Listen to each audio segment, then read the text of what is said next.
열왕기상 2장 26절에서 35절 말씀 교독합니다.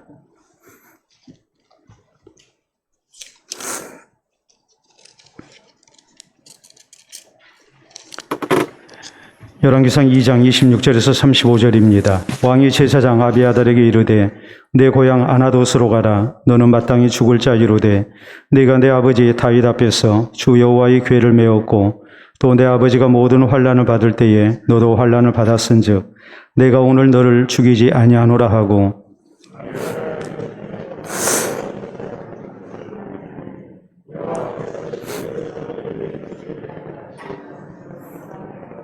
그 소문이 요압에게 들림에 그가 여호와의 장막으로 도망하여 제단불을 잡으니 이는 그가 다윗을 떠나 압살롬을 따르지 아니하였으나 아도니아를 따랐음이더라.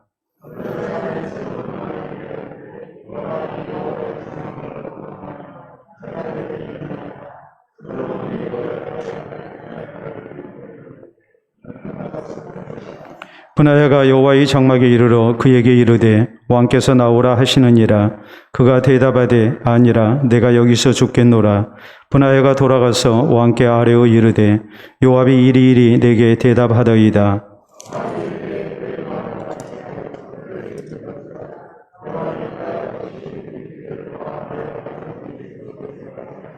여호와께서 요압의 피를 그의 머리로 돌려보내실 것은 그가 자기보다 의롭고 선한 두 사람을 쳤음이니 곧 이스라엘 군사령관 네르 아들 아브넬과 유다 군사령관 예데르 아들 아마사를 칼로 죽였음이라. 이 일을 내 아버지 다윗은 알지 못하셨나니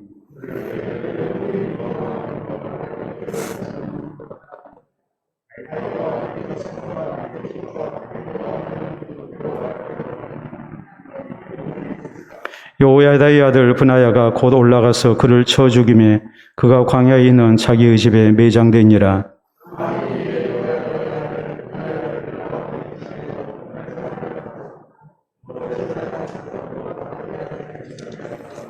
아멘. 기도하고 말씀 받도록 합니다. 하나님 아버지 감사합니다.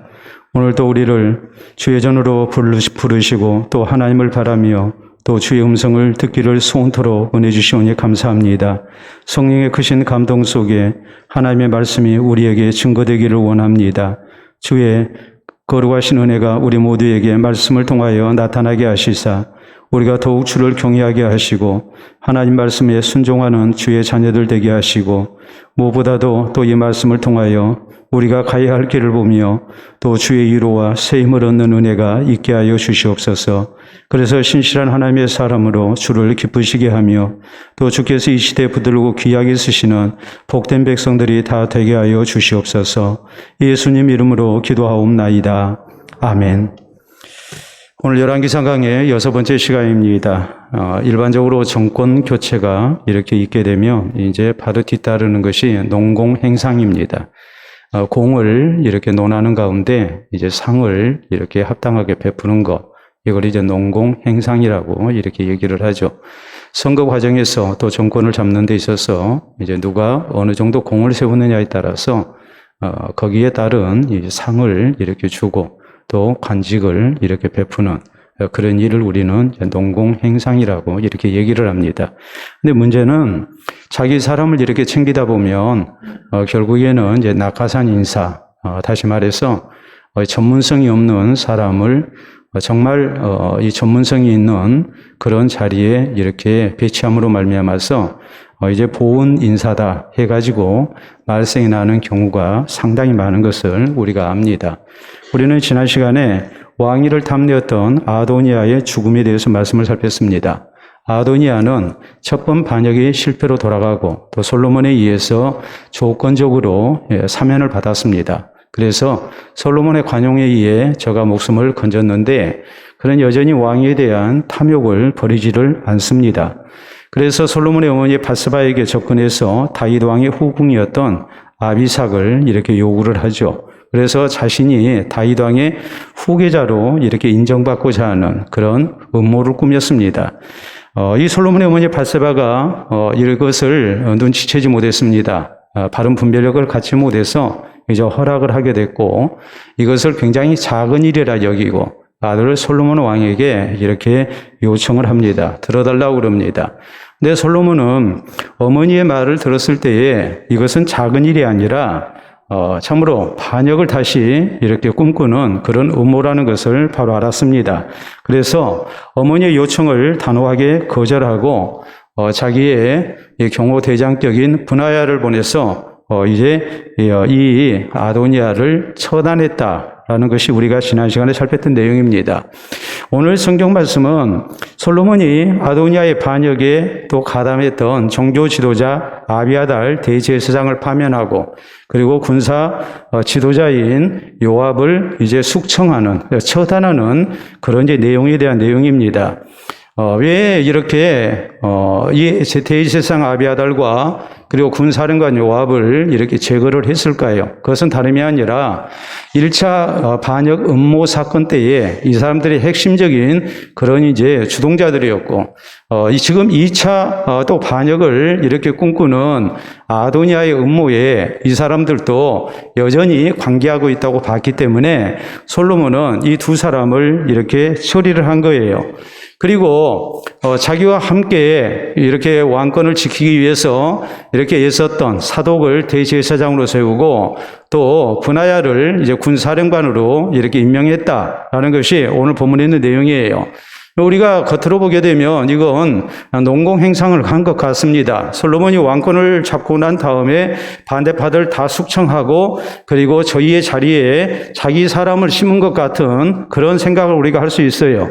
그래서 솔로몬이 자기의 왕권을 이렇게 든든하게 했다. 이런 차원으로 우리가 생각할 수 있습니다. 그러나 그건 절대 그런 의미가 아니죠. 왜요? 아버지 다윗 왕이 솔로몬에게 분명히 강조했던 것이 있습니다. 그것은 뭐였냐면 요압이라는 사람 가만둬서는 안 된다. 저가 이렇게 월권 행위를 하고 그리고 참으로 공의를 바로 지키지 아니하는 그런 잘못을 많이 저질렀으니까 이 요압이라는 사람 처리해야 한다 하면서 솔로몬에게 당부했던 것은 뭐였냐면 바로 왕으로서 하나님의 공의를 바로 세우는 정치를 할 것을 부탁한 거거든요. 그렇기 때문에 솔로몬은 무엇이 선이고 무엇이 악인가, 무엇이 공이고 또 불의인가 이것을 살피는 가운데 이 종교 지도자인 아비아달을 파면하고 그리고 또 군사령관인 요압을 처단하고 그리고 이제 믿을 만한 사람 이 사독과 그리고 브나야를 이제 그 자리에 이렇게 임명을 한 겁니다. 자, 그렇다면 오늘 솔로몬이 하나님의 공의를 세우기 위해서 일종의 농공행상을 한 것 같지만 여기에는 분명한 중요한 교훈들이 있어요. 이것은 단순히 왕권을 강화하기 위한 차원이 아니고 우리가 곰곰이 생각해 보면 참으로 여기에 깊은 영적인 의미가 있다는 것을 우리가 생각을 해야 해요. 그래서 하나님 앞에 우리가 바른 모습으로 설 수 있어야 하고 하나님이 우리를 농공행상을 하실 때에 정말 하나님이 상을 주실 만한 그런 신앙생활의 모습이 우리에게 있어야 함을 우리가 기억해야 합니다. 자, 그러면 오늘 성경 말씀이 첫 번째로 우리에게 강조하시는 교훈이 무엇일까요? 그것은 대제사장 아비아달의 파면에 대한 내용입니다. 자, 시작되는 말씀 26절에 보면 왕이 제사장 아비아달에게 이르되 내 고향 아나돗으로 가라. 너는 마땅히 죽을 자이로되 네가 내 아버지 다윗 앞에서 주 여호와의 궤를 메었고 또 내 아버지가 모든 환난을 받을 때에 너도 환난을 받았은즉 내가 오늘 너를 죽이지 아니하노라 하고라고 그랬거든요. 이 아비아달을 솔로몬은 과거 자기 아버지를 도와서 압살롬의 반란 때도 아비아달 제사장이 다윗 편에 섰습니다. 그래서 여호와의 궤를 메고 이렇게 다윗을 도왔죠. 그렇기 때문에 과거의 수고, 헌신 이런 것을 생각해서 내가 너를 죽이지는 않겠다 그랬어요. 또 왜 그랬을까요? 하나님께서 기름 부어 세우신 그런 이제 제사장을 이렇게 죽이는 것은 마땅치 아니하다고 봤기 때문에 죽이지는 않았어요. 대신에 27절에 보면 저를 파면하죠. 27절 보면 아비아달을 쫓아내어 여호와의 제사장 직분을 파면하니 여호와께서 실로에서 엘리 집에 대하여 하신 말씀을 응하게 함이더라 라고 이렇게 말씀이 나와요. 대신 아비아달을 죽이는 대신에 파면했다 그러거든요. 이 아비아달이 자기의 제사장 직분을 바로 감당하지 못하니까 뭐 한 겁니까? 결국에 파면을 한 거예요. 전에 다윗 왕 때는 제사장의 직분을 잘 감당을 했어요. 그래서 참으로 그 공을 인정을 받고 또 모범적인 그런 제사장이었어요. 그런데 솔로몬 시대에 와서 이 아비아달이 이제 반역을 꿈꾸는 그런 잘못을 지금 저질렀단 말이에요. 그렇기 때문에 과거의 수고와 헌신 때문에 저를 죽이지는 않지만 더 이상 제사장 직분을 이렇게 수행해서는 안 되는 그런 이제 이 처지가 됐기 때문에 솔로몬이 저를 이렇게 파면을 시켜버린 겁니다. 자, 그러면 우리가 여기서 분명히 알아야 할 사실이 그거죠. 하나님께서 내게 맡겨주신 직분을 우리가 잘 감당을 해야 우리가 하나님께서 더 사랑하시고 또 더 많은 것을 맡겨주시는 사람이 돼요. 그런데 그것을 우리가 감당치 못하면 마땅히 뭐가 되겠습니까? 하나님께서 거두신단 말이에요. 하나님이 파면시키신단 말이에요. 여러분 그렇잖아요. 우리가 성경에 보면 역대상 10장 13절 14절에 이런 말씀이 나옵니다. 사울이 죽은 것은 여호와께 범죄했기 때문이라. 저가 여호와의 말씀을 지키지 아니하고 또 신접한 자에게 가르치기를 청하고 여호와께 묻지 아니하였으므로 여호와께서 저를 죽이시고 그의 나라를 빼앗아서 이새의 아들 다윗에게 넘기셨더라. 이렇게 성경은 말씀을 하세요. 다시 말하자면 이스라엘의 초대 왕인 사울 왕이 하나님께서 왕이라는 참으로 고귀한 직분을 주셨는데 그 직분을 감당을 못하니까 하나님께서 일종의 파면을 해버리신 거예요. 그래서 저가 죽었어요. 그리고 그 왕직을 빼앗겼어요. 자기는 아들에게 그것을 넘기기를 원했지만 하나님께서 허락을 하시지 않는 겁니다. 감당을 못하니까 하나님이 파면을 시켜버리시고 빼앗아버리신 거란 말이에요. 급기야는 그의 생명까지 하나님이 거두셨어요. 여러분 우리 예수님이 마태복음 25장에 달란트 비유를 들어주십니다. 그 달란트 비유의 내용이 뭡니까? 잘 아시다시피 5달란트, 2달란트, 1달란트 맡은 자가 있었는데 5달란트, 2달란트 맡은 자는 잘 감당을 했다. 그렇기 때문에 주인이 칭찬했고 또 저에게 더 많은 것을 맡기는 그런 아름다운 상을 받았다. 반면에 1달란트 맡은 자는 뭐 합니까? 그거 땅 파고 묻어뒀습니다. 감당 못합니다. 그러니까 그 1달란트 다시 빼앗아버리죠. 일종의 파면을 해버린 거예요. 그렇기 때문에 우리가 이런 것을 생각하면 하나님께서 우리에게 주신 모든 직분과 우리에게 맡기신 여러 것들 이런 것을 우리가 잘 감당해야 하나님이 거두시는 일이 없다는 것을 알아야 해요. 프랑스의 유명한 그리스도인 철학자인 파스칼이 36살 먹었을 때 큰 병에 걸렸습니다. 그래서 파스칼이 남긴 유명한 기도문이 있어요. 이 기도문은 병의 선용이라는 그런 기도문이에요. 하나님이 내게 주신 병을 가지고서 이것을 선하게 사용을 해야 한다. 하나님의 뜻을 우리가 잘 깨닫고 영적인 그런 건강을 얻어야 한다. 이런 뜻에서 병의 선용이라는 그런 기도문이에요. 자, 여기서 파스칼은 이렇게 하나님께 기도합니다. 하나님께서는 나로 하여금 하나님께 봉사하도록 건강을 주셨습니다. 그러나 나는 하나님께서 주신 건강을 바로 사용하지 못했습니다. 세속적 목적으로만 사용했습니다. 그러므로 하나님께서는 나를 바로잡기 위해서 나에게 병을 주셨습니다. 만약 나의 건강이 지속되는 동안 나의 마음이 세상에 대한 애착으로 가득 차 있다면 차라리 나의 건강을 위하여 나의 육체의 건강을 거두어 주시옵소서. 나로 하여금 이 세상에 물들지 않고 오직 주님만을 기쁘시게 하며 살게 하여 주시옵소서. 이렇게 기도를 해요. 여러분 그냥 내가 병 걸렸으니까 하나님 앞에 하나님 나 병 낫게 해주세요. 나 건강하게 살게 해주세요. 그렇게 기도 안 했어요. 하나님이 왜 나에게 병을 주셨을까 생각하니까 이 병을 통해서 하나님이 주신 교훈이 있는 거예요. 이전에 내가 건강했어요. 근데 건강할 때 하나님 뜻대로 살지를 못했어요.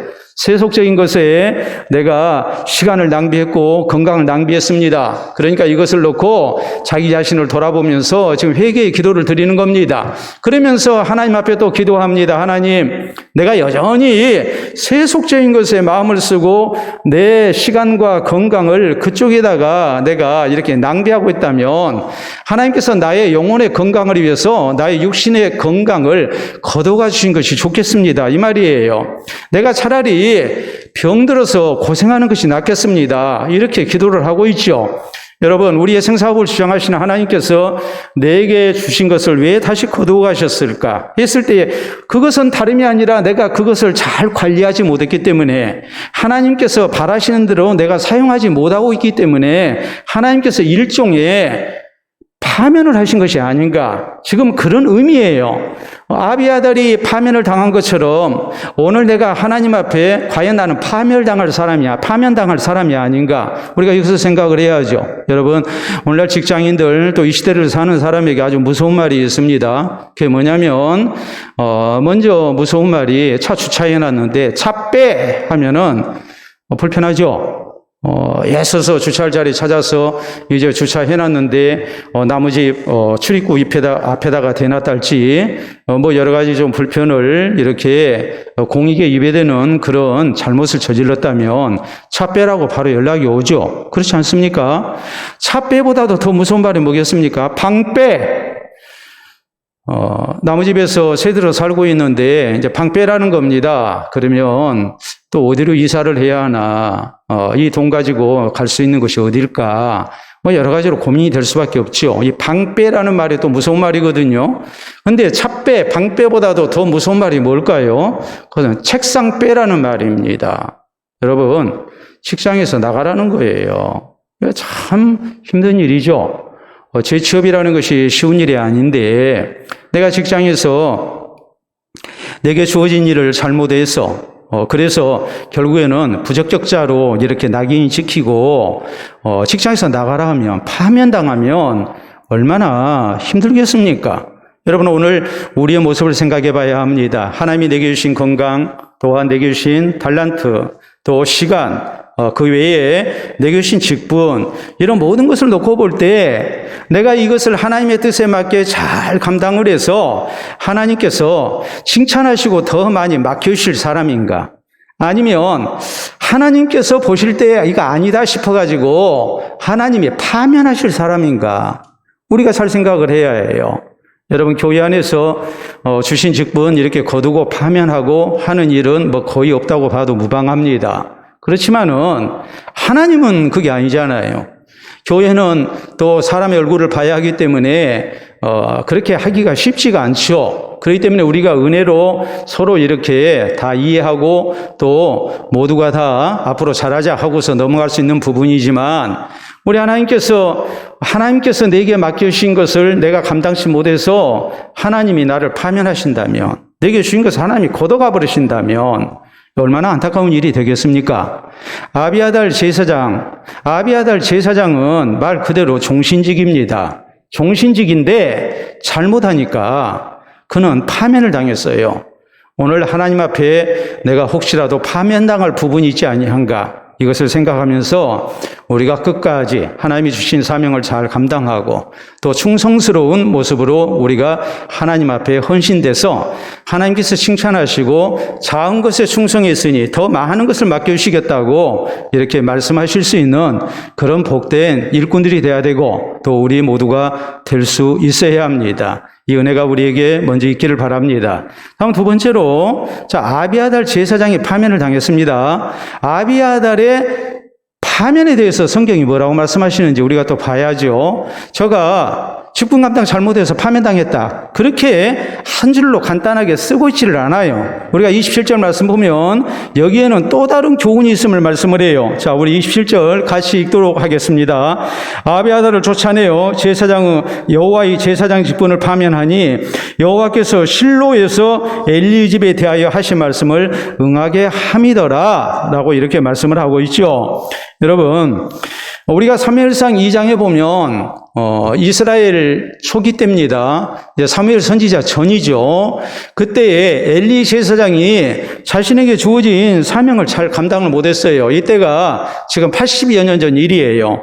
그때에 하나님께서 엘리 제사장에게 내리신 징벌이 있었어요. 그거 뭐냐면 너희 집에 제사장 직이 끊어질 것이다 라는 거였어요.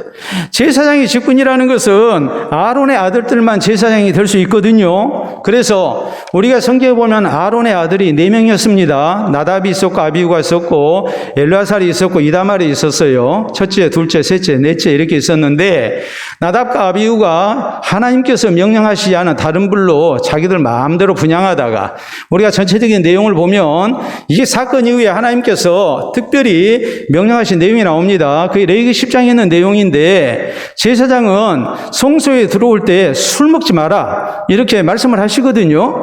아마도 이 나답과 아비후가 술이 거나게 취해가지고 그래서 제사 직무를 수행을 하다가 여호와께서 명령하시지 않은 불로 자기들 마음대로 그냥 분향만 하면 되지 하면서 그냥 분향을 한 거예요. 근데 분향은 뭘 의미하느냐 했을 때에 하나님을 향한 기도거든요. 그래서 우리가 누가복음 1장에 보면 세례요한의 아버지가 되는 사가랴가 그 해에 분향하는 제사장으로 제비 뽑혀서 이렇게 대표로 분향을 할 때 백성들은 밖에서 기도했다 이렇게 나오죠. 또 우리가 요한계시록에 보면 이 금대접에 이렇게 향연이 올라가는데 이 향연은 뭐냐 했을 때에 성도의 기도들이었다 이렇게 성경 말씀하거든요. 그러니까 분향이라는 것은 하나님을 향한 기도예요. 근데 하나님께서 제사장이 이렇게 하나님 앞에 제사 직무를 감당하게 하신 것, 이런 법을 정하신 것, 이것은 오직 예수 그리스도라는 대제사장을 통해서 우리의 죄가 용서받고 하나님 앞에 나아갈 수 있음을 지금 계시하신 거예요. 예표적으로 지금 보여주신 거예요. 또 우리가 보면은 분향이라는 것도 결국에 하나님께서 제사장을 통해서 분향하게 하신 것, 그건 뭘 얘기하겠습니까? 내가 내 이름으로 하나님 앞에 기도할 수가 없어요. 우리는 죄인이기 때문에. 그렇기 때문에 제사장 대신 예수 그리스도 이름으로 우리가 기도해야 하나님 앞에 연락된다는 것을 하나님이 예표적으로 지금 계시하신 내용이거든요. 그러니까 여호와께서 명령하시지 않은 불로 함부로 이렇게 분향하는 것, 그것은 하나님이 정하신 법을 어긴 거였고 하나님을 경외하지 않는 태도였습니다. 근데 왜 그렇게 됐느냐 했을 때 술 먹고 속된 말로 간이 부은 거예요. 분별력을 잃은 거예요. 그래서 이런 잘못을 저질렀기 때문에 하나님께서 나답과 아비후를 그냥 불로 그 자리에서 죽이셨습니다. 그래서 이 두 사람 죽었어요. 그리고 셋째, 넷째인 엘르아살과 이다말이 아버지 아론의 뒤를 이어서 이제 제사장 직무를 감당하게 됐고 그들의 자손들이 이렇게 대를 이어서 제사장의 직무를 수행하게 된 겁니다. 근데 엘리 제사장하고 아비아달은 어느 계열이냐 했을 때에 다름이 아니라 바로 이다말 계열이었어요. 그리고 사독 제사장은 누구 계열이었느냐? 셋째인 엘르아살 계열이었어요. 근데 하나님께서 사무엘상 2장에 이미 80여 년 전에 엘리 제사장과 그 아들들의 잘못 때문에 하나님이 예언하신 징벌이 있거든요. 그게 뭐냐면 앞으로 너희 집안의 제사장 직무가 끊기게 될 것이다. 이제는 너희 자손들이 제사장직에 못 오른다. 이렇게 말씀을 하셨거든요. 근데 여기 있는 대로 이제 오늘 성경 말씀에 나온 대로 아비아달이 파면을 당했습니다. 그래서 아비아달이 제사장 직무를 이렇게 빼앗기게 됐고 그 후로 아비아달의 계열에서, 그러니까 이다말 계열이죠. 조상을 놓고 보면 이제 제사장이 나오질 않게 돼요. 그리고 그 후에 나온 제사장들은 사독 계열, 다시 말해서 그 조상 엘르아살 계열의 그런 제사장만 이렇게 쭉 나오게 된 거예요. 이것이 지금 뭘 말씀하느냐 했을 때에 아비아달이라는 제사장이 자기의 직무를 잘 감당하지 못해서 직분을 빼앗기고 파면당했습니다. 그런데 이건 단순한 파면이 아니라 80여 년 전에 하나님께서 하신 말씀의 성취였다. 이렇게 말씀을 하고 있는 거예요. 여러분, 이런 내용을 보면 우리는 또 무엇을 생각해야 합니까? 인생의 생사복을 누가 주장하시는가라는 것을 분명히 알죠. 우리 하나님의 뜻대로 모든 것이 되어지는 거예요. 하나님께서 하신 말씀대로 다 이루어지고 있는 거예요. 이 하나님의 절대적 주권, 또 하나님의 이런 놀라운 섭리, 이것을 우리가 알아야 한다는 말이에요. 아비아달이 잘못해서 파면당했습니다. 근데 단순히 한 개인의 파면으로, 불행으로 그치는 것이 아니라 하나님께서 말씀하신 대로 되어졌다. 그래서 세상을 다스리신 분은 하나님이시고 하나님의 섭리 속에 하나님이 뜻하신 것이 다 이루어진다라는 것을 우리에게 말씀을 하고 있는 거예요. 그렇기 때문에 우리는 뭐 해야 되겠습니까? 살아계신 하나님이 우리의 생사복의 주인이신 것을 알고 하나님께서 우리의 모든 삶을 배후에서 주장하고 계심을 우리는 믿어야 해요. 그리고 이 하나님 의지하고 살아야 해요. 여러분, 그렇기 때문에 잠언 19장 21절에 성경은 이렇게 말씀합니다. 사람의 마음에는 많은 계획이 있어도 오직 여호와의 뜻만이 완전히 서리라 그랬어요. 우리가 계획이 얼마나 많습니까? 그런데 내 계획대로 다 됩니까? 안 되죠. 하나님의 뜻대로만 되어진다는 말이에요. 자, 잠언 21장 1절에 있는 말씀은 왕의 마음이 여호와의 손에 있음이 마치 봇물과 같아서 그가 임의로 인도하시는도다 그랬어요. 여러분, 왕의 마음도 하나님이 임의로 주장하신다. 하나님께서 우리의 생사복을 주장하시고 하나님이 하나님의 뜻대로 세상을 다스리고 계신다는 말입니다. 그렇기 때문에 신실한 하나님의 사람이었던 다윗은 이스라엘의 왕이었지만 시편 31편 15절에 하나님 앞에 이런 고백을 합니다. 나의 앞날이 주의 손에 있습니다 그랬어요. 여러분, 왕이니까 내 마음대로 해도 될 것 같지만 또 그렇게 할 수 있는 능력이 있을 것 같고 또 권세가 있지만 다윗은 그렇게 생각 안 했어요. 나의 앞날이 주의 손에 달려 있습니다 그랬어요. 그리고 하나님 의지하고 또 하나님의 도우심과 인도하심을 받기를 원합니다. 자, 예레미야 18장에 보면 하나님께서 이스라엘의 흥망성쇠를 홀로 주장하시고 또 세상 역사를 홀로 주장하심을 어떻게 나타내십니까? 토기장의 비유를 들어가지고 말씀을 하시죠. 예레미야에게 너 토기장의 집으로 가봐라. 도공입니다. 그래서 가서 봤더니 토기장이가 흙으로 진흙으로 그릇을 만듭니다. 내 마음에 들지 않은 그릇은 뭐 해버립니까? 깨버리고 다시 만들고 똑같은 흙이지만 어떤 흙은 가지고 귀 있을 그릇을 만들고 또 어떤 흙은 가지고 천 있을 그릇을 만들거든요. 그러니까 이런 것을 통해서 하나님께서 분명히 계시하신 내용은 뭐였냐면 하나님께서 열국의 세상 모든 나라 민족의 흥망성쇠를 주장하시는 것이고 또 한 개인의 생사화복을 하나님이 주장하신다. 이것을 하나님이 나타내신 거예요. 하나님이 다 주장하심을 하나님께서 지금 말씀을 하고 계시는 거예요. 자, 경제학에 보이지 않는 손이라는 그런 용어가 있습니다. 이것은 18세기 영국의 경제학자인 애덤 스미스가 제안한 경제 이론이에요. 자, 보이지 않는 손, 이것은 뭘 얘기하느냐 했을 때 모든 경제의 주체가 건전한 사회 제도 아래서 경쟁을 하면 보이지 않는 손에 의해서 경제 질서를 가져오고 부와 번영을 이룬다라는 주장이에요. 자, 그래서 이 모든 경제 주체가 건전하게 이렇게 작동을 하게 되면 모두가 다 잘 살 수 있다. 지금 이런 내용이거든요. 그래서 수요와 공급의 법칙. 예를 들어서 수요가 있으면 이제 공장에서 물건 만들어낼 것이고 공급을 하게 될 것이고 그래서 이제 가격이 형성이 되고 또 시장 경제에 의한 가격 형성이 이렇게 이루어지고 해서 모두가 다 같이 잘 살 수가 있다. 이런 주장이거든요.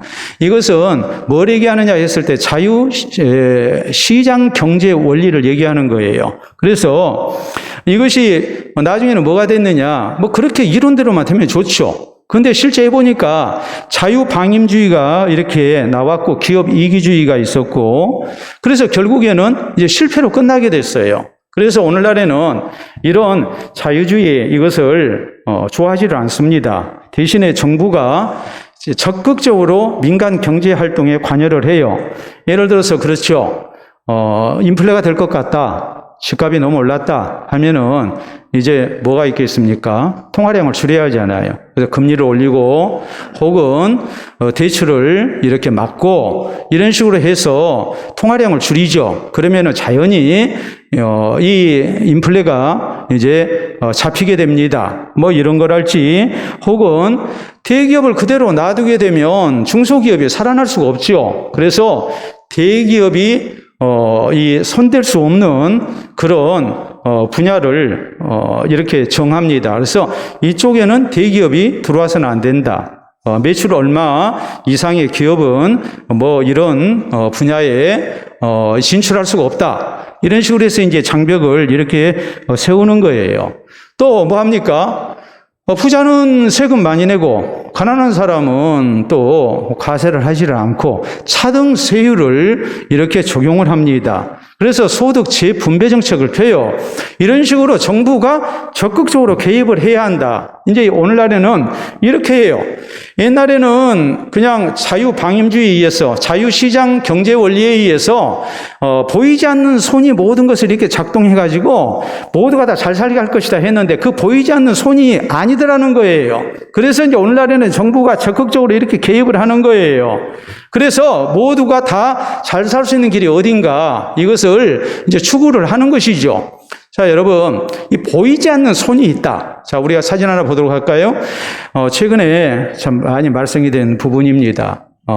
야당, 강력한, 대선 후보가 손에다 왕자를 쓰고 나왔습니다. 참 무속신앙에 근거해가지고 저런 짓거리를 하니까 참 질이 떨어져도 한참 떨어진다 해서 굉장히 비난을 받죠. 좀 확대해서 볼까요? 손에 저렇게 왕자를 써가지고 나왔어요. 그랬더니 이런 이제 비난이 이제, 본물처럼 터져 나왔습니다. 다음 사진 보도록 하겠습니다. 국민이 너의 왕이다. 국민이 왕이지 뭐 지금 대통령이 왕을 뽑는 자리입니까? 저렇게 생각이 잘못돼가지고 어떻게 저런 사람한테 대권을 맡길 수가 있느냐, 이제 이런 이제 비난이 자연히 나올 수밖에 없죠. 다음 사진 보게 되면 국민의힘 로고가 저렇게 생겼습니다. 그래서 피플파워 파티라 해가지고 국민의힘 그러고 다 했는데 저걸 패러디해가지고 이제 이런 것이 나왔어요. 자, 왕자가 쓰여지고 부적의 힘, 샤머니즘 파티 가지고 21세기에 왕을 뽑는 대통령 선거도 아니고 21세기에 어떻게 무속 신앙을 저렇게 의지해 가지고 나오느냐는 거죠. 여러분, 저 보이지 않는 손, 지금 배 위에서 보이지 않는 손이 나를 붙들 것이다 생각하고 저렇게 부적도 알고 나왔다면 우리가 정말 혀를 끌끌 차야 할 일 아니겠습니까? 우리 성도는 보이지 않는 손이 누구라고 생각해야 합니까? 하나님이에요. 성경은 말씀하세요. 하나님께서 우리의 생사복을 주장하세요. 그렇기 때문에 신실한 하나님의 사람들은 하나님의 손을 의지를 해요. 자, 우리가 성경을 보면 그렇죠. 예를 들어서 요셉이 애굽의 노예로 팔렸습니다. 그런데 이상하게 요셉이 하는 일이 다 잘 돼요. 왜 그러느냐 했을 때 요셉에게는 보이지 않는 손이 붙드는 은혜가 있었어요. 여호와께서 요셉과 함께 하시며 저가 형통한 자가 됐다. 보이지 않는 손이 요셉을 붙들고 있었어요.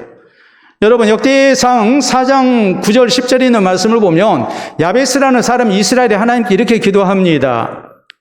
여호와여 하면서 내게 복을 주시려거든 나의 지역을 넓혀주시고 주의 손으로 나를 붙드사 나로 환난을 벗어나 근심 없게 살게 해주십시오. 이렇게 하나님께 기도하죠.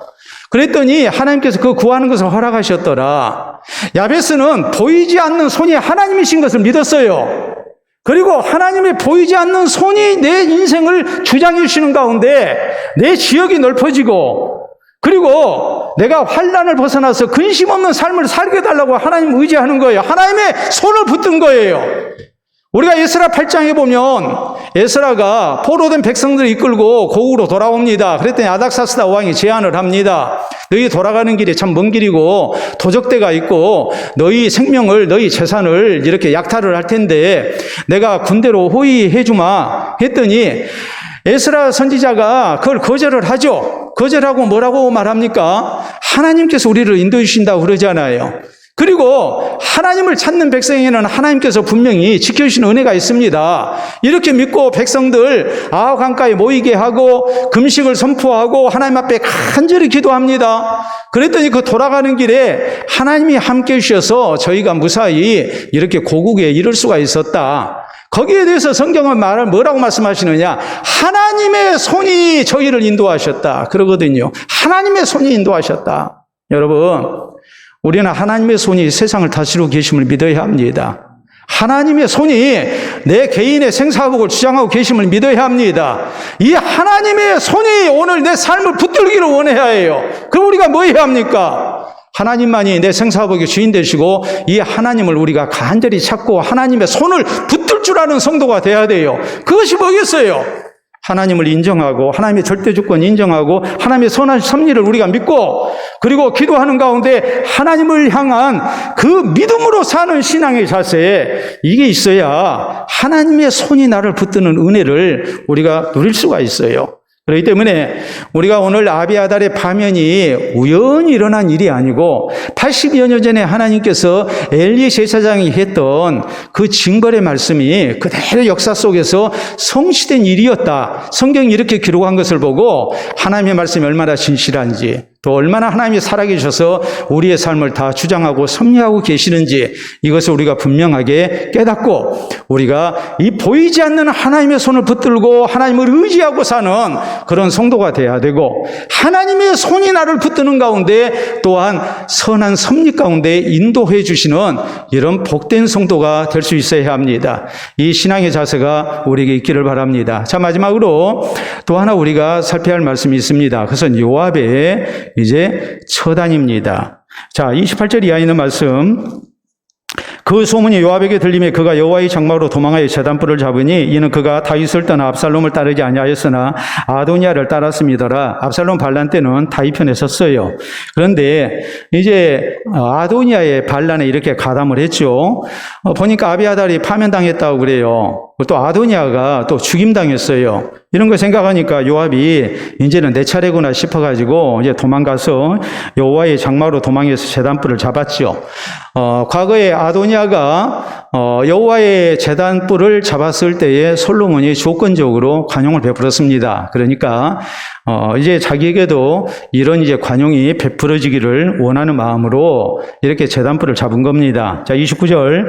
어떤 사람이 솔로몬 왕에게 아뢰되 요압이 여호와의 장막으로 도망하여 제단 곁에 있나이다. 솔로몬 여호야의 아들 브나야를 보내며 이르되 너는 가서 그를 치라. 브나야가 여호와의 장막에 이르러 그에게 이르되 왕께서 나오라 하시느니라. 그가 대답하되 아니라 내가 여기서 죽겠노라. 브나야가 돌아가서 왕께 아뢰어 이르되 요압이 이리이리 내게 대답하되이다. 왕이 이르되 그의 말과 같이 하여 그를 죽여 묻으라. 요압이 까닭없이 흘린 피를 나와 내 아버지 집에서 네가 제하리라.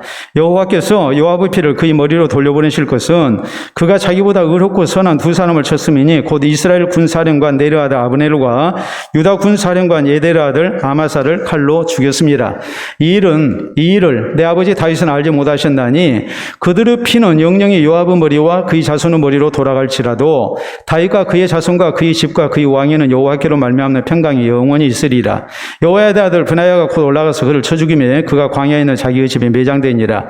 왕이 여호야다의 아들 브나야를 요압을 대신하여 군사령관으로 삼고 또 제사장 사독으로 아비아달을 대신하게 했다. 이것이 이제 주 내용이죠.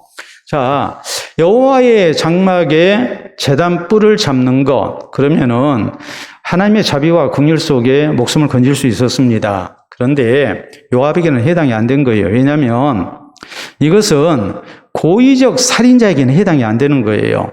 도피성 제도와 똑같아요. 그러니까 지금 요압이 지난번 아도니아가 여호와의 장막에 제단불을 잡아가지고 목숨을 건진 것을 생각하고 나도 좀 이렇게 하면 살려주겠지 하고서 제단불을 잡았지만 솔로몬이 아니다고 그래요. 그래서 저를 죽여버리라고 그랬어요. 왜 그러냐 했을 때 요압이 죄 없는 사람 둘을 죽였다. 먼저 아브넬을 죽였다. 아브넬은 전투 중에 자기 동생 아사엘을 이렇게 죽였거든요. 그러니까 거기에 대한 원한이 있었어요. 전투 중에 벌어진 일이기 때문에 그렇게 하면 안 되죠. 그런데 원한을 품고 아브넬에게 이렇게 복수를 한 거예요. 또 아마사가 군 사령관으로 임명되니까 자기 경쟁자다 생각하고 아마사를 암살해 버렸어요. 그래서 이런 모든 일에 대해서 다윗 왕이 참 곤란한 지경에 빠졌습니다. 배후에서 다윗 왕이 시킨 거 아니냐. 이래가지고 다윗 왕의 그 공정성이 백성들한테 의심을 샀거든요. 다윗은 전혀 그 일에 대해서 몰랐거든요. 그래서 다윗 왕이 죽을 때 유언으로 남긴 일이 그것이었죠. 요압을 처리해라. 요압이 이렇게 나쁜 짓을 저질렀다. 그대로 놔두면 안 된다. 그랬단 말이에요. 그래서 지금 솔로몬이 요압이 이렇게 반역 사건에 연루가 되니까 요압을 이렇게 처단을 한 겁니다. 재단불을 잡았지만 그대로 둬선 안 되겠다 생각하고 이제 처단을 한 거죠. 무죄한 피를 흘렸기 때문에 그 피값을 이제 내야 한다는 말이에요. 자, 그러면 우리 성도가 어떤 사람이 돼야 될까요? 우리 성도는 성경에 보면 죽이는 사람이 돼서는 안 돼요. 살리는 사람이 돼야 돼요. 요압은 다른 사람 죽이는 것을 좋아했어요. 그러다가 결국은 자기가 그 핏값을 내게 됐어요. 그에게 자비와 긍휼이 없게 된 거예요. 그렇기 때문에 우리 성도는 뭐 해야 합니까? 우리는 죽을 사람도 살리기를 힘쓰는 사람이 돼야 되거든요. 여러분, 성경에 이런 대목이 나와요. 여호람이라는 왕이 있었는데 그가 왕이 오르고 난 다음에 자기의 왕권을 든든히 하기 위해서 자기 형제들을 다 죽여버렸습니다. 혹시라도 자기 동생들이 자기 왕위를 넘볼까 싶어서 동생들 뭐 그런 생각도 전혀 없고 했는데 동생들 그냥 다 죽여버린 거예요. 그래서 결국 하나님의 징벌을 당하게 되죠. 창자에 병이 들어서 창자가 빠져나와가지고 탈장이 돼가지고 그가 죽었어요. 그리고 성경은 뭐라고 말씀하냐면 아끼는 자 없이 죽었다. 그리고 그는 열왕의 묘실에 들어가지도 못했어요. 얼마나 악한 왕으로 이렇게 사람들한테 비난의 대상이 됐든지 그는 하나님의 징벌 속에서 죽었고 그리고 아무도 아이고 아까운 왕이 죽었네 하지 않고 잘 죽어버렸다 이런 말을 들으면서 비참하게 끝났어요. 무지한 피를 흘리게 되면 결국 그리 된단 말이에요. 아합 왕이 비참하게 죽은 이유도 뭡니까? 나봇이라는 의로운 백성을 죽이고 그 포도원을 강탈한 죄 때문에 아합도 비참하게 죽죠. 우리 예수님은 뭐라고 말씀하십니까? 우리에게 1만 달란트 빚진 자와 100데나리온 빚진 자의 비유를 통해서 모두가 다 같이 이렇게 탕감을 받았는데 그러면은 자 1만 달란트 우리가 빚져가지고 탕감을 받았는데 내게 100데나리온 빚진 자를 이게 60만 분의 1밖에 안 되거든요. 100데나리온의 빚진 자에 대해서 어떤 태도를 취해야 할 것인가? 우리가 용서해야죠. 탕감해 주셔야죠. 그런데 그리하지 아니한 것에 대해서 예수님은 엄하게 이렇게 경고를 하셨거든요. 우리가 주님 앞에 큰 용서를 받은 사람들이니까 우리가 뭐하고 살아야 하느냐? 다른 사람 용서하고 살아야 한다는 말이에요. 유대인의 지혜서인 탈무드에 이런 얘기가 나와요. 어떤 마을에 이제 랍비가 있었고 또 이제 수도사들이 여러 같이 이렇게 있었는데 한 수도사가 죄를 지었습니다. 그랬더니 이 사람 처리 문제를 놓고 이제 왈가왈부해요. 한쪽에서는 용서하자. 또 한쪽에서는 안 된다. 질서를 잡기 위해서는 아주 엄하게 죄를 물어야 한다. 해가지고 서로 간에 그냥 막 이런저런 막 큰 소리가 나다 보니까 이게 도저히 정리가 안 돼요. 그래가지고 이것 때문에 자기들끼리 큰 싸움이 벌어지게 생겼어요. 그래서 야, 이래서는 안 되겠다 해서 아주 명망이 높은 또 존경을 받는 랍비를 큰 스승을 이렇게 초청을 해서 이 문제를 좀 해결을 해달라고 이렇게 이제 부탁을 하자 해서 사람을 보내서 이렇게 자초정을 얘기를 하고 와서 좀 이 문제 좀 해결을 해 주십시오 그랬어요. 그랬더니 이 랍비가 거절해요. 나는 아니라고 하면서 거절을 해요. 근데 하도 사정을 하니까 이 랍비가 이제 할 수 없이 이 마을에 이제 오게 됐습니다. 오게 됐는데 모래주머니를 하나 이렇게 이고 오는 거예요. 그런데 그 모래주머니에 구멍이 뚫려가지고 모래가 줄줄줄 샌 상태로 이제 찾아왔어요. 그러니까 이 수도사들이 묻는 겁니다. 왜 이렇게 모래주머니를 메고 왔습니까? 그러니까 또 더구나 세우고 있지 않습니까? 그러니까 이 랍비가 하는 말이 이거예요. 나는 참 허물이 많은 사람입니다. 그런데 나한테 이렇게 부탁을 하니 내가 참 곤란합니다. 그러면서 나는 내 허물도 다 깨닫지 못하는 사람입니다. 여러분 모래주머니 등에다 맸는데 거기에 구멍이 하나 나가지고 모래가 줄줄줄줄 새고 있다면 뒤에서 새고 있으니까 안 보이죠. 남은 내 허물을 보는데 나는 내 허물을 못 보는 거예요. 우리라는 사람이 다 죄가 있고 허물이 있는 사람이지 않느냐 이 말이에요. 그런데 거기에 대해서 생각하지 아니하고 나는 아무 잘못 없는 것처럼 의로운 척 생각하고 우리가 그렇게 하면 안 된다는 거죠. 사람들이 깨달았어요. 우리가 잘못했습니다 하고서 이제 용서했다라는 얘기거든요. 여러분, 성경은 빌립보서 4장 5절에 우리에게 이렇게 말씀합니다. 너희 관용을 모든 사람이 알게 하라. 주께서 가까우시니라. 여러분, 야고보서 2장에 있는 말씀을 보면 긍휼 있는 자에게는, 긍휼을 베푼 자에게는 긍휼 있는 심판이 있고 긍휼을 베풀지 아니한 자에게는 긍휼 없는 심판이 있다. 성경은 이렇게 말씀하세요. 우리가 하나님의 심판 앞에 언젠가 서게 될 텐데, 내가 세상 살면서 긍휼을 베푼 사람이라면 하나님이 나를 긍휼히 대해 주실 것이고, 내가 다른 사람에게 긍휼을 베풀지 아니했다면 나 역시 하나님의 심판 앞에서 긍휼 없는 심판을 받게 된다. 이렇게 성경은 우리에게 경고하십니다. 우리가 뭐 해야 되겠습니까? 우리는 사람을 죽이려고 하는 사람이 아니라 할 수만 있으면 사람을 살리려고 노력을 해야 해요. 그게 구원받은 그리스도인의 모습이에요. 우리가 혹 잘못한 사람이 있다 할지라도 우리는 다 돌 들고 쳐 죽이려고 달려드는 사람이 아니라 나부터 돌을 내려놓는 사람이 돼야 됩니다. 나부터 살리고자 애쓰는 사람이 돼야 돼요. 이것이 구원받은 그리스도인의 모습이고 교회가 그러해야 해요. 그렇기 때문에 우리는 요압이라는 사람이 무고한 피 흘리기를 즐겨하다가 그에게 자비 긍휼이 완전히 거두어진 가운데 그가 비참하게 죽임당한 것, 이것을 생각하면서 우리는 참으로 다른 사람의 허물, 죄를 우리가 덮어주면서 다른 사람을 우리가 살려주기를 힘쓰는 그런 긍휼을 베푸는 그리스도인으로, 용서할 줄 아는 그리스도인으로 우리가 살아야 합니다. 그것이 곧 공동체를 위한 길이고 구원받은 자의 마땅한 모습이고 그것이 곧 나를 위한 길이다라는 것을 우리가 잊지 말아야 합니다. 사랑하는 성도 여러분, 우리가 흔하게 듣는 말 가운데 그런 말이 있죠. 이쁨도 미움도 다 저하기 나름이다. 여러분, 세상에 되어지는 모든 일들 보면 누구에게 제일 큰 원인이 있겠습니까? 환경 탓할 수 있습니다. 다른 사람 탓할 수 있습니다. 시대를 탓할 수 있습니다. 그러나 그 상황 속에서 제일로 내 인생을 결정짓는 가장 큰 요소는 누구에게 달려있느냐 했을 때 결국은 나한테 달려있는 거예요. 이쁨도 미움도 다 저하기 나름이에요.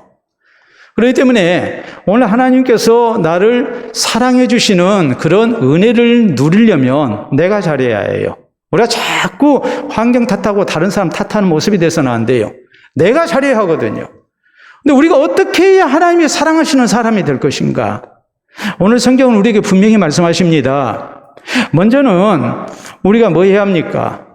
우리는 살아계신 하나님, 이 하나님께서 우리의 모든 삶을 주장하고 계신다는 것을 믿고 살아야 해요. 하나님의 주권과 하나님의 섭리를 생각하면서 하나님께서 내게 맡겨주신 일들 우리가 잘 감당하고 충성스러운 사람이 돼야 돼요. 그리고 또 우리가 대인관계 속에서 뭐 해야 합니까? 다른 사람 죽이려고 하는 사람이 아니라 살릴 줄 아는 사람이 돼야 돼요. 그 모습으로 살면 하나님께서 나를 더 사랑하시고 선한 길로 인도하시고 더 많은 것 맡기시고 또 하나님이 나를 살려주시는 은혜가 있어요. 이 은혜를 우리가 꼭 누릴 수 있기를 바랍니다. 우리 함께 기도합시다. 오늘 하나님께서 나를 보실 때 나는 하나님께서 이뻐하실 만한 모습인가?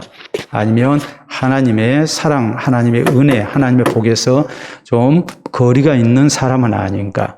우리가 이걸 보면서 오늘 내게 주신 것 내가 잘 감당하고 내가 충성하고 있는지, 또 살아계신 하나님 그 보이지 않는 손을 의지하면서 하나님의 손을 붙들기를 원하는 그런 모습으로 우리가 신앙으로 살고 있는지, 내 손은 다른 사람을 일으켜주고 살리고자 애쓰는 손인지 우리 함께 기도할 수 있기를 바랍니다.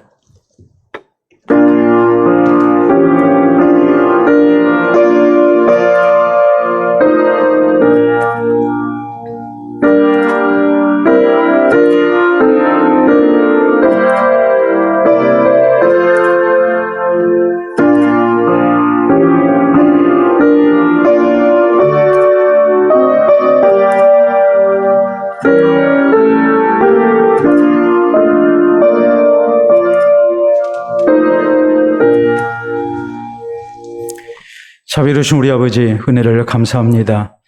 주의 사랑받는 백성으로 우리를 인치시고 또 이 시대 우리 하나님의 뜻을 세상 가운데 나타내며 우리 하나님의 선한 도구로 쓰임받을 수 있도록 우리를 미리 인쳐주시고 사랑해 주시고 또 불러주시며 주의 말씀으로 우리를 훈련시켜 주신 것을 진심으로 감사합니다.